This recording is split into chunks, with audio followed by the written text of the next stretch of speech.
আসসালামু আলাইকুম সুপ্রিয় দর্শক, এই হলো আমাদের খেলার মাঠ। কি অবস্থা দেখেন, পানি কদ্দুর দেখা তো ঠ্যাংদি দেখা তো বহুত পানি। আর খেলা হবে না, আমার একাডেমিও বন্ধ। চেষ্টা করবো মাঠ যদি আমাদের স্কুল মাঠ যদি একদম শুকনো হয়ে যায়, একদম আমরা শর্ট বাউন্ডারির মতন একটা খেলা দেবো এখানে। এছাড়া তো আর উপায় নেই নাকি? খেলা খেলা কি বন্ধ হইব নি? না, খেলা কি চলবো না? চলবো। স্কুল মাঠ হইলেও চলবো, আরো 10 দিন হইলে পর হইলেও খেলা চলবো। ঠিক আছে নি?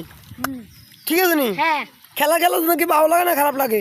ভালো লাগে। শিখেছো তো, আমি কি শিখাইতে ভালো নি, এটা লাগে খারাপ? ভালো। তোর উত্তরটা হ্যাঁ, তোর কিছু অনুভব ক। আমরা মাঠে বৃষ্টি হচ্ছে, এখন আমরা খেলতে পারবো না। হাত দিকে তো নিয়ে নেবো। অনেকদিন আগে আমরা খেলতে পারি নাই, বড়রা খেলা যাচ্ছিল। দুটা দল, আজাদ ভাই এবং মনির ভাইয়ের দল, ওরা ওনাদের খেলাটা খেলার জন্য আমরা আমাদের খেলাটা খেলতে পারিনি অনেকদিন, প্রায় 15-10 দিন আমরা আমাদের খেলাটা খেলতে পারি নাই।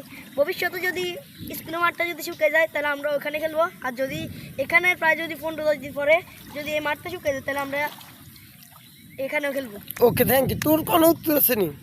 কি বল? আমরা দুঃখের বিষয় আমরা এখানে আর খেলতে পারবো না, আর এখানে বন্ধ হয়ে গেছে।